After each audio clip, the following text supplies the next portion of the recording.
तो फ्रेंड्स, कैसे हो? आपका मेरे चैनल में स्वागत है। आज हम आगरा में आ गए हैं और ताजमहल देखने जा रहे हैं। ये पार्किंग है। यहाँ से हम 700 मीटर की दूरी पर जाने वाले हैं। यहाँ पे प्राइवेट गाड़ी नहीं जाती है, उसको वहाँ पे पार्किंग में पार्क करना पड़ता है। और ये गोल्फ कार है, उसमें हम जाएंगे।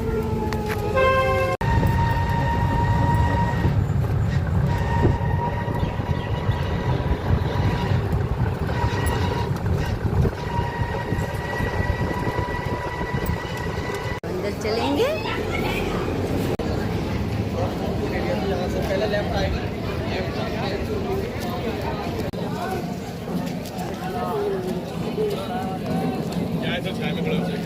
थोड़ा एक्सप्लेन करेंगे तो आगे चलेंगे। ये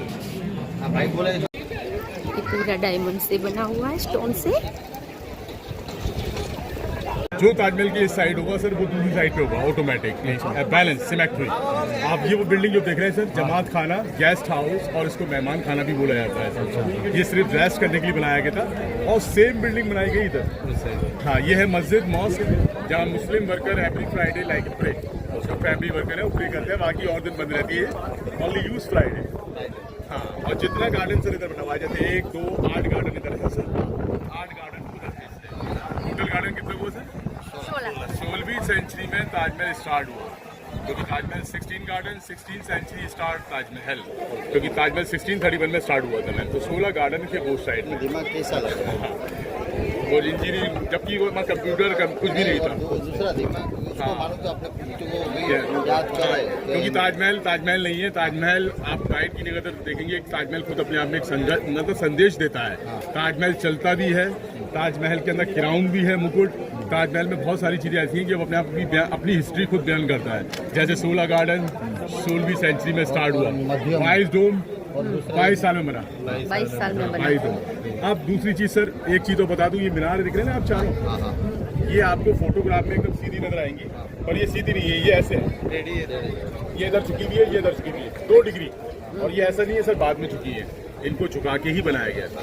आगरा के अंदर भविष्य में कभी अर्थक्वेक आता है तो ये इधर नहीं गिरेगी, ये गिरेगी गार्डन में, पीछे वाली जाएगी यमुना रिवर में, और ये जाएगी इस वाले गार्डन में, ऐसे करके गिरेगी। बीच में सेफ। हाँ, बीच में सेफ रहेगा, क्योंकि बीच में है समाधि, हस्बैंड एंड वाइफ टुगेदर, दोनों का समाधि है। इसका लव बहुत डेंजर, सिंबल ऑफ लव, इसको सिंबल ऑफ लव कहा जाता है। फॉरेनर है ना और उसको। बीच में से आपको 2 ताजमहल नजर आएंगे सर, एक ये और एक पानी के अंदर। आ जाओ। फाउंटेन तो स्टार्ट होता है। फाउंटेन को ये वाटर टैंक काफी हाइट पे बनाए गए थे और प्रेशर से पानी को छोड़ने के बाद ये चालू किए जाते थे। आज इसमें एक वायर पड़ा हुआ है, एक मोटर लगी हुई नीचे। आज ये मशीन से चलते हैं सर, पर 400 साल पहले ये चलते थे प्रेशर से। मैं आपको वो दोनों बिल्डिंग भी दिखाऊंगा जहाँ पानी के टैंकर बनाए अभी क्यों मेंटेन किसी का आता नहीं? अभी क्या ना था, वो पानी का लेवल कम हो गया, इतना प्रेशर न रहा। पैलेस जल महल उस टाइम पे सर पानी का प्रेशर यहाँ से दोनों साइडों से आता था, तब ये फाउंटेन वर्क किया करते थे। और इनके पीछे बने हुए थे पानी के टैंक्स, और एक चरखा था सर, यमुना रिवर से पानी सप्लाई होती थी यहाँ तक। आज रिवर का भी डाउन हो गया और पानी और ऐसे भी डाउन हो गया। हाँ सर, और इधर फाउंटेन, हाँ ये खत्म हो गया। बीच वाले फाउंटेन बाकी हैं अभी सर, क्योंकि वो मशीन से चलते हैं सर, और जब इनको खाली कराया जाता है तो पानी इनमें आया जाता है। और सर ये 3 आर्च बने ना ऊपर, 3 इधर बने हुए हैं, यहाँ रख रहते थे नगाड़े। Welcome to Shah Jahan the calling system, मतलब पीपल लाइक अलर्ट। और आज भी कोई वीआईपी आता है, ट्रम्प वगैरह, तो दोनों साइडों पे नगाड़े बजते हैं जो ताजमहल के पूरा गूंजते हैं, जिससे कि जितनी भी जहाँ सिक्योरिटी होती है वो सब अलर्ट हो जाती है जब वीआईपी एंट्री होती है। वो लोगों को भी हाँ, पूरा ट्रीटमेंट दिया जाता है। नहीं, हम लगता है कि इंडिया है। इंडिया है, इंडिया में कुछ नहीं आता। और मोनुमेंट पे आप देखोगे आपको खंडर में नजर आएंगे। अरे सब हिंदुस्तान की पर ताजमहल आपको वंडर ऑफ द वर्ल्ड नजर आएगा, क्योंकि 2 रीजन है इसके। एक तो ये वर्ल्ड हेरिटेज है ना, दुनिया के अजूबों में शामिल है, और 7 अजूबा है ये। इसका पैसा मेंटेनेंस का पूरी दुनिया से आता है, मतलब हाँ, मतलब जितने 7 वंडर ऑफ द वर्ल्ड है ना सर, इन सब का पैसा यूनेस्को से आता है ना। तो यूनेस्को से इसकी मेंटेनेंस भी होती है और इंडियन गवर्नमेंट भी करती है इसकी मेंटेनेंस, ASI। तो ये जो है सर, आपको यहाँ से एक्सप्लेन करता हूँ ताजमहल का मेन बिल्डिंग, और यहाँ से आपको 3 टावर नजर आएंगी सर, 4 में से 3, और आगे जाएंगे हम 2 रह जाएंगी। तो ये मेन बिल्डिंग ताजमहल का, जिसको बनाया था शहंशाह शाहजहां ने अपनी बेगम मुमताज़ महल के लिए। मुमताज़ महल का जो रियल नेम था अर्जुमन बानो बेगम, उनको मरने के बाद नाम मिला था मुमताज़ महल का। तो मुमताज़ ने ताजमहल नहीं देखा, उसके 1 साल, मुमताज़ के मरने के 1 साल बाद ये रेडी हुआ। 1 साल बाद में, है ना। तो शाहजहां किस फैमिली से बिलोंग करते थे और किस कंट्री से बिलोंग करते थे, मैं आपको ये बताता हूँ। शाहजहां की जो कंट्री थी, इनकी फैमिली की जो कंट्री थी वो थी मंगोलिया, जो रशिया और चाइना के बीच में है, ठीक है। वहाँ एक हुआ करता था चंगेज खान, जो काफ़ी डेंजर था। वो जिस कंट्री से गुजरता था उसको ख़त्म किया दिया करता था। पर ये इसी के वंश थे, बड़ी कन्वर्ट हो गए बाद में इस्लाम में, क्योंकि चंगेज खान ना किसी रिलीजन को मानता था, ना वो किसी धर्म का था, ठीक है। बट ये कन्वर्ट हुए इस्लाम के अंदर। पहला एम्पायर 15वीं सेंचुरी में कन्वर्ट हुआ बाबर, जिसने अपनी फैमिली को नाम दिया मंगोल से मिलता हुआ मुगल एम्पायर। बाबर का बेटा हुआ हुमायूं, हुमायूं का बेटा हुआ the great Mughal empire Akbar, Akbar का बेटा हुआ जहांगीर, और जहांगीर का बेटा हुआ शाहजहां। नंबर 5, शाहजहां का जन्म हुआ 1590 के अंदर लाहौर में, पार्ट ऑफ इंडिया, उस टाइम इंडिया का ही पार्ट था। और मुमताज का जन्म हुआ 1592 from Iran, she is Persian lady. Shah Jahan की टोटल वाइफ 3 थी। पहली बीवी का नाम सरहंदी बेगम, दूसरी का फतेहपुरी बेगम। इन 2 वाइफ शाहजहां से अरेंज मैरिज हुआ था। Shahjahan doesn't love first and second wife, ना ही कोई चिल्ड्रन थे, ना शाहजहां उनके साथ रहते थे। तीसरी शादी शाहजहां ने करी अपनी मर्जी से, लव मैरिज। 1612 में जब मैरिज हुआ तो मुमताज की एज थी उस टाइम 18 साल, और उनकी शादी का पीरियड भी रहा 18 साल में, क्योंकि उस 18 साल में मुमताज ने बहुत सारे बच्चों को, यानी कि 14 बच्चों को जन्म दे दिया, जिसमें 8 बच्चे डाई हो गए प्रेगनेंसी में और 6 बच्चे बचे, जिसमें 4 लड़के और 2 लड़कियां। लड़कों के नाम थे मैम औरंगजेब, दारा, शुजा और मुराद। लड़कियों का नाम था जहां आरा, रोशन आरा, 2 डॉटर। मुमताज की डेथ हो गई मैम 1630 में, और ताजमहल स्टार्ट हुआ 1631 में। मतलब मुमताज के मरने के 1 साल बाद मुमताज ने ताजमहल नहीं देखा। बट मुमताज ने अपने जीवन काल में ताजमहल को सपने के अंदर देखा था, जो अपने हस्बैंड से कहा था कि मेरी बॉडी को आपको व्हाइट पैलेस में रखना है, जिसमें डोम है, टावर है, उसने बताया था। बट मुमताज की जो डेथ हुई मैम, वो आगरा में नहीं हुई, वो यहाँ से 400 किलोमीटर दूर बुरहानपुर में हुई। बुरहानपुर में जहाँ एक फैसिलिटी थी हॉस्पिटल्स की मैम, तो मुमताज को एक बच्ची को जन्म देते हुए उनकी डेथ हो गई 1630 के अंदर में। तो मुमताज की बॉडी मैम 4 महीने रिजर्व करके लाए कि मम्मी बुरहानपुर रखी रही। 4 महीने? हाँ 4 महीने। 2 महीने आगरा आने में लगे कैमिल गाड़ी से।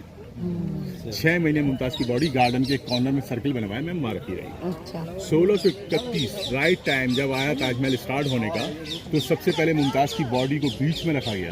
पहले मुमताज की कब्र बनी, उसके बाद ये ताजमहल स्टार्ट हुआ। बीच वाला बिल्डिंग मैम भी देख रहे हैं आप, ये बन के तैयार हुआ 17 ईयर्स में। 1631 में स्टार्ट हो गया, 1648 में ये कंप्लीट हो गया। वहाँ की जमात खाना, मस्जिद, गार्डन, बाहर का एरिया, ये 5 साल में तैयार हुए। Total whole building is build 22 years, 22 साल में बनकर तैयार हुई। तो वे फास्ट हुई हो? हाँ, 20,000 कारीगरों ने इसमें काम किया, जिसकी लागत आई उस टाइम मैम 4 करोड़ रुपए। Shahjahan only for labour charge 40 million rupees, जिसमें कोई मटेरियल का प्राइस नहीं था। जिस मटेरियल पे हम खड़े हैं ये है लाल पत्थर आगरा का, जहाँ के शाहजहां खुद किंग थे, इसलिए टोटल फ्री था।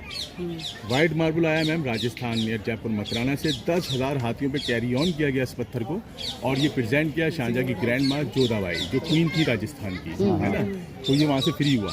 आज हम मार्बल जो घर के लिए खरीदते हैं sir, 1 inch, 1.5 inch and 2 inch, ये जो मार्बल है ये चौड़ा चौड़ा है, मोटा मोटा है, इतना बड़ा बड़ा पीस रहा है। तो ये 10,000 हाथियों पे लाया गया मैम, और ये भी फ्री ऑफ कॉस्ट। अब तीसरा आइटम आ जाता है इसमें स्टोन्स का मैम, क्योंकि मार्बल से ज़्यादा कीमती होते हैं ये वाले स्टोन्स। जो फ्लावर्स लगे ना मैम, ये बड़े शिप के अंदर आए और छोटी छोटी बोट्स के जरिए रिवर साइड से आए मैम। शाहजहां ने स्टोन्स को एक्सचेंज किया सिल्वर एंड गोल्ड से।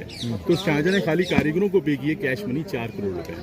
अब इसके 2 आर्किटेक्ट सबसे इंपॉर्टेंट मैम। पहले आर्किटेक्ट का नाम था उस्ताद ईसा खान अफंदी, जो कि टर्की का था। आप जो देख रहे हैं आप डोम और ये टावर्स और छोटे डोम्स आपको टर्की में देखने को मिलेंगे, इस्तांबुल के अंदर सिमिलर डोम, है ना। तो मैम पहला आर्किटेक्ट टर्की का। दूसरा आर्किटेक्ट था इसका मैम ईरान का, डेकोरेटर इमानत खान शिराजी, जिसका नाम था। ये फूल पत्ती का जो काम देख रहे हैं मैम, ये आपको पर्शियन गलीचों में देखने को मिलेगा। कारपेट आते हैं ना बिछाने वाले, हाँ, ये उसमें देखने को मिलेगा। सेकंड आर्ट मतलब ईरान, पर्शियन, ईरान का, हाँ, टर्की और ईरान का इसमें दोनों आर्ट्स हैं।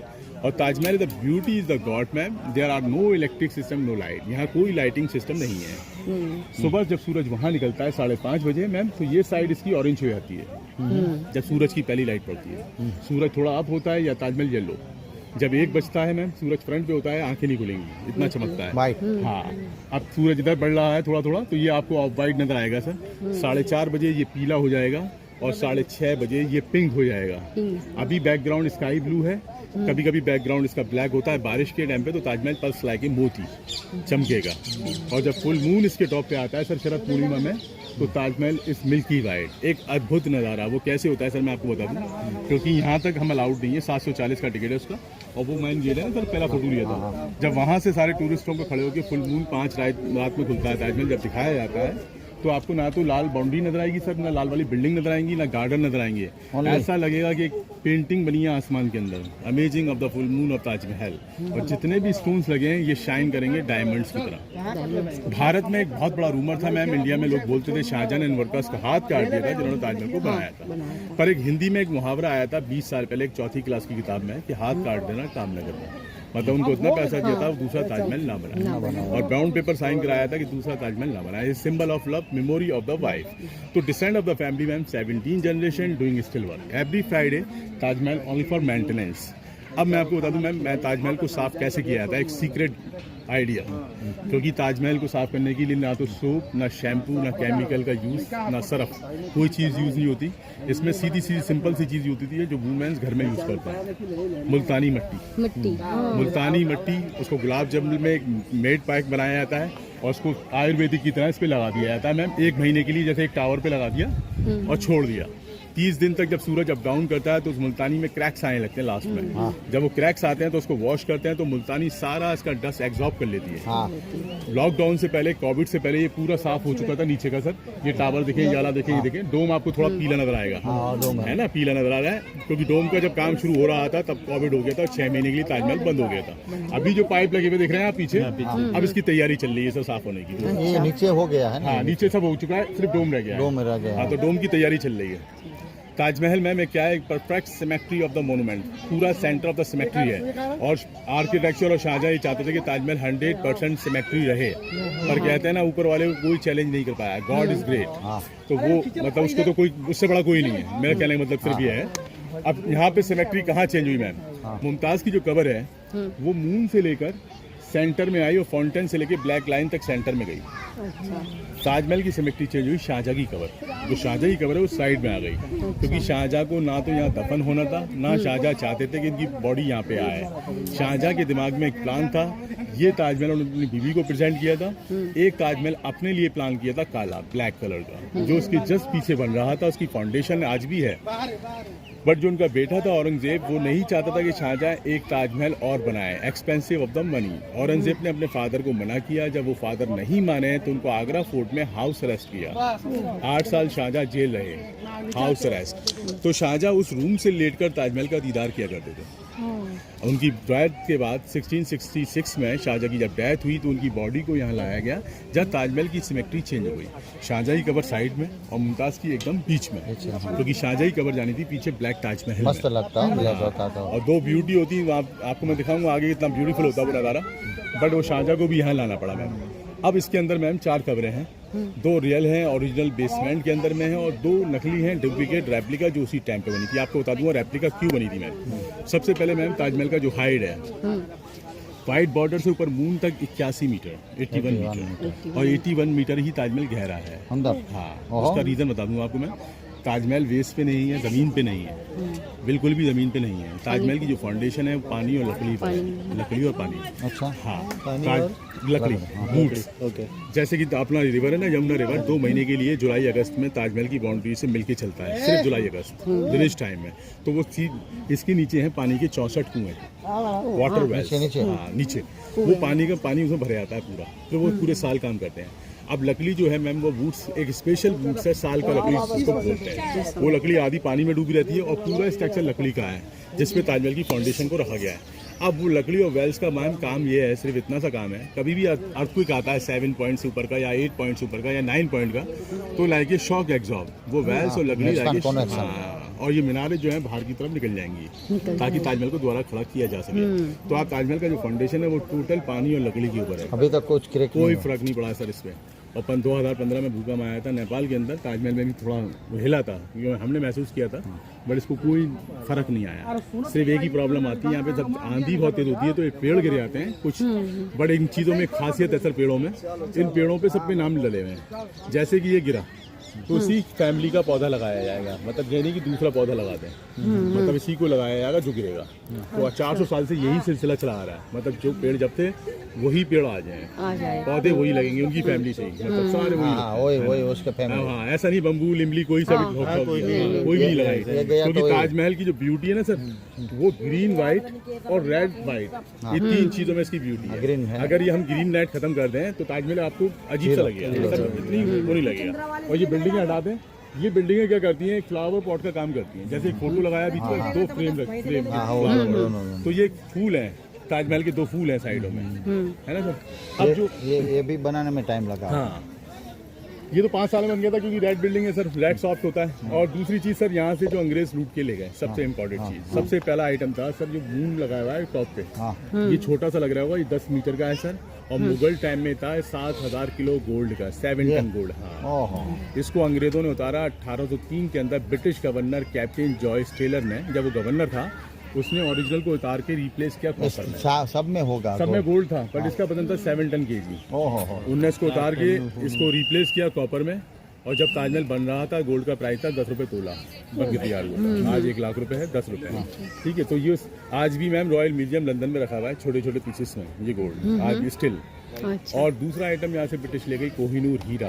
हाँ, कोहिनूर हीरा ले गई। कोहिनूर हीरा क्यों था सर, वो आपको बता दूंगा आपको। कोहिनूर हीरा लास्ट टाइम में आगरा फोर्ट में था, जहाँ शाहजहाँ को हाउस अरेस्ट किया गया था, रूम के अंदर उस दीवार में हीरा लगा हुआ था। शाहजहाँ ओल्ड मैन थे, इसलिए दूर का उनको दिखता नहीं था, उस हीरे में ताजमहल का रिफ्लेक्शन जाता था। हाँ, वो वहाँ से लेट के ताजमहल का दीदार किया करते थे। बाद में वो मरने के बाद उनके हीरा आ गया मुमताज़ की कब्र पे सर, बीच में, क्योंकि मुमताज़ की कब्र बीच में थी।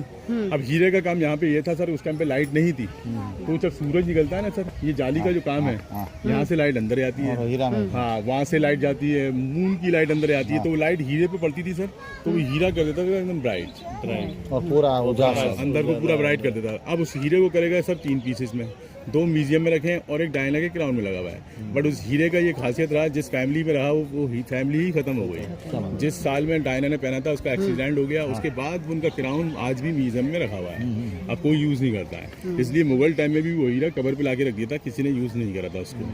बट उनकी जनरेशन 18वीं सेंचुरी में ख़त्म हो गई। लास्ट मुगल थे बहादुर शाह जफर। आज जो लोग कहते हैं ना उनका वंश है, कोई वंश नहीं है, इनका वंश सारा खत्म हो चुका था। सिर्फ बचे थे खाली कारीगर, जो इसी जनरेशन के चले आ रहे हैं, जो आज भी मौजूद हैं आगरा में। खत्म हो गए हीरा के हिसाब से। हाँ, वो सभी खत्म। डायना भी गई, डायना भी गई, वही सब। वो हीरा की खासियत थी, वो शूट ही नहीं करा कभी किसी को, वो कोहिनूर था, बेशकीमती में। और वो चोरी करके ले गए। चोरी करके ले गए थे ब्रिटिश, यहाँ से ले गया सारा गोल्ड ले गए, बीच वाला गोल्ड पूरा 7000 किलो का ले गए, ये गोल्ड वो गोल्ड सारा गोल्ड, सब में गोल्ड ही होगा। और कम से कम 150 साल उन्होंने ताजमहल को बंद रखा, किसी को अंदर आने नहीं दिया। कब उन्होंने बदल दिया पता नहीं चला। जब ये चढ़ाया गया, से पॉलिश लग के, तो कुछ टाइम तक तो ये सोने का लगा। 1947 में जब ताजमहल इंडिया आज़ाद हुआ, तो कुछ टाइम ये सोने का लगा, उसके बाद ही काला पड़ता गया। तो वो सारा गोल्ड, उस टाइम सोने की चुड़िया थी इंडिया, जब यहाँ पे गोल्ड बहुत सारा चढ़ा, बहुत ले गए, बहुत ले गए थे वो। तो वो यहाँ से ले गए। और वो क्या देगा ताजमहल के लिए, मैं आपको दिखाऊंगा। एक लैंप तो अंदर लगा हुआ है, ताजमहल के अंदर एक लैंप है सर, और 2 लैंप अंदर बिंदान लगे हुए हैं ब्रिटिश टाइम के अंदर। वो भी लॉर्ड कर्जन दे गया। एक लॉर्ड कर्जन इनमें सबसे अच्छा इंसान था, क्योंकि जो कैप्टन जॉयस टेलर था, तो उसको डिस्ट्रॉय भी करना चाहता था। क्या बात है? हाँ, उसको तोड़ना भी चाहता था। पर जब वो गवर्नर चेंज हुआ उसका, लॉर्ड कर्जन जब बना, लॉर्ड कर्जन का नाम सुना होगा आपने, उसने इसको सेव किया, उसने गार्डनों को मेंटेन किया। फिर उसने यहाँ पे 2 रेलवे ब्रिज बनवाए पीछे आगरा में, तो काफ़ी स्कूल बने उस टाइम पे, Saint Peter, Saint college, British time में। तो काफ़ी चीज़ आगरा में उस टाइम बनाई गई। और जब ये आज़ाद हुआ 1947 में, तो ASI डिपार्टमेंट ने फिर इसको, ये पेड़ है ना सर, ये वाले, ये आगे थे फ्रंट पे, ये जो छोटे पेड़ लगे हैं ये आगे थे। ताजमहल ऐसे छुपा हुआ था, सिर्फ बीच बीच का हिस्सा नजर आता था, क्योंकि कई सालों से बंद था। फिर इसको पेड़ों को पीछे किया गया, फिर इन गार्डनों को निकाला गया, साफ किया गया। फिर 1947 के बाद 2 टिकट नहीं था, क्योंकि कब्रिस्तान था, टिकट अलाउड ही नहीं था। टिकट क्यों लगा? एक मूवी बनी है दिलीप कुमार की, लीडर। हाँ, लीडर। उसके अंदर पब्लिक जब दिखने को घुसी, तो 2 पैसे रोकने के लिए उनको 2 पैसे का एक टिकट लगा दिया गया। वो 2 पैसे का टिकट ऐसा कंटिन्यू हुआ, फिर 2 रुपये हुआ, 2 से 20 रुपये हुआ। 2 फिल्में अंदर बनी है मैम, एक लीडर और एक गाइड, एक देवानंद की और एक दिलीप कुमार की। बाकी सारी मूवी बनती है इसके जस्ट पीछे, मैं आपको दिखाऊंगा ब्लैक फाउंडेशन में।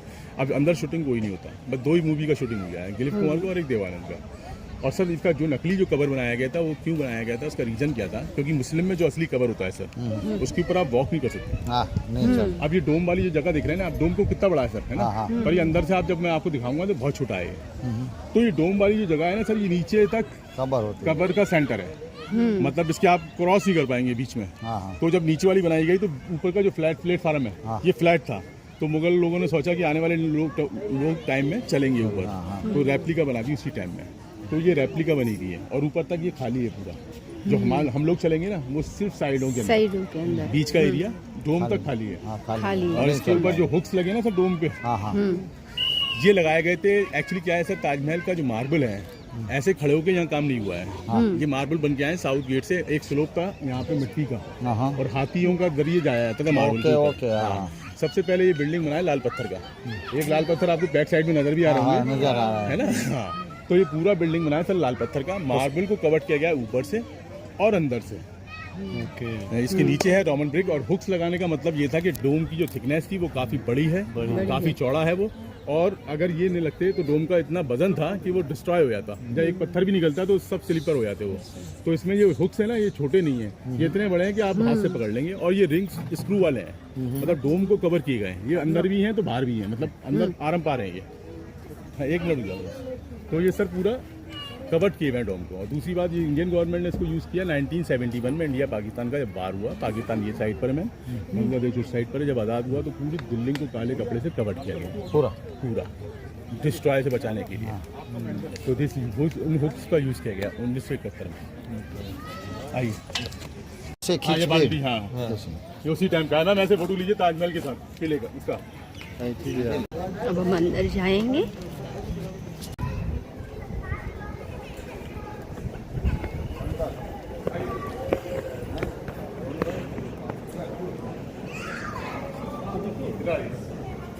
ये हाथ लगा के देखें सर, ये सारे स्टोन्स है।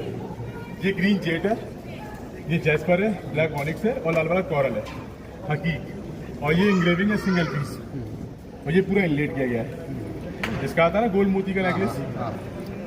कितना बाजार में मार्बल का कीमत 200 रुपये है, पर जब ये स्टोन्स लग जाते हैं तो 200 से 2 लाख रुपये तक पहुँच जाता है। आगरा में फेमस है ये आर्ट। फॉरनर्स जो लेते हैं ना वो ये पसंद करते हैं। और टेबल टॉप्स फिर ऊपर गया, फिर बैक गया सर, फिर ऊपर गया। मतलब one words one piece, joint नहीं, सबसे डेलिकेट वर्क। और ये है ब्लैक ऑनिक्स बेल्जियम स्टोन। तो क्या लिखा है? ये फातिहा है, सूरत फातिहा सर। कबर पे जब हम जाते हैं ना दफनाने किसी को, तो जो खड़े होकर पढ़ते हैं वो फातिहा यहाँ लिखी है। और जो मेन गेट पे लिखा है सर वो सूरत वल फज्र है, morning pray of the Muslim, दोनों साइड लिखा हुआ। और एक ताजमहल की भाल लिखा हुआ है सर।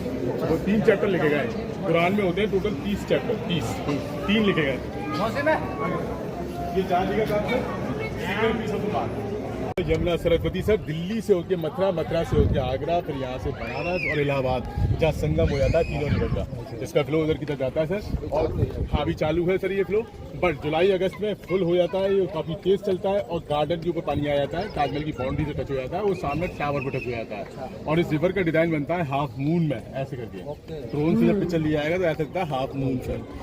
ये फाउंडेशन है काले ताजमहल का। ये रेड टावर आप देख रहे हैं सर, बाउंड्री है उसकी। और बीच में जो राउंड एरिया है यहाँ बन रहा था ब्लैक ताजमहल। और उसकी खूबसूरती ये होती सर, आप यहाँ खड़े होते हो तो आपको काला वाला पानी में नजर आता पूरा, और आप वहाँ जाते तो आपको व्हाइट पानी नजर आएगा। जैसे वो टावर नजर आ रहा सर हल्का हल्का। एक टावर इस कोने पे और था सर, वो 1971 की बाढ़ में टूट गया, पानी का लेवल बहुत बढ़ गया था। इसको बोलते हैं सर मेहताब बाग इस जगह को। आज यहाँ सर शूटिंग होती है मूवी का, हॉलीवुड, बॉलीवुड, तमिल, तेलुगु, मलयालम। यहाँ सबसे बड़ी मूवी बनी slam dog millennium, Oscar movie. और एक न्यू सॉन्ग सुना होगा आपने, सुनो ना संगे मरमर की मीनार है, वो यहीं फिल्माया गया है। मतलब बैठ के ऐसा लगता है कि अंदर ताजमहल के अंदर है तो पर इधर है, क्योंकि ताजमहल चारों साइड एक सा है सर, वहाँ से ताजमहल दिखाया जाता है। हाँ, और पूरा शूटिंग वही होता है। ठीक है सर। और ये फार्मिंग जो हुआ है वाटरमेलन, तरबूज का खेती, ये ताजमहल अनकम्प्लीट हुआ। शाहजहां को औरंगजेब ने वो, हाँ व्हाइट वाला बिल्डिंग देख रहे हैं आप, बीच में रेड की व्हाइट बना हुआ है, एक टावर निकल रहा है बाहर की तरफ, वो शाहजहां का रूम है। हाँ, वहाँ से शाहजहां लेट के ताज का दीदार किया करते थे। उसके बाद उनकी बॉडी को बोट के जरिए रिवर साइड से लाया गया और यहाँ दफन किया गया। नहीं तो शाहजहां की बॉडी आती इधर, हाँ, सेंटर होता है पीछे, सेंटर है, हाँ सेंटर होता है। बट यहाँ सेंटर ताजमहल का चेंज हो गया सर। तो ये है फाउंडेशन द ब्लैक ताजमहल। ठीक है, ये आगरा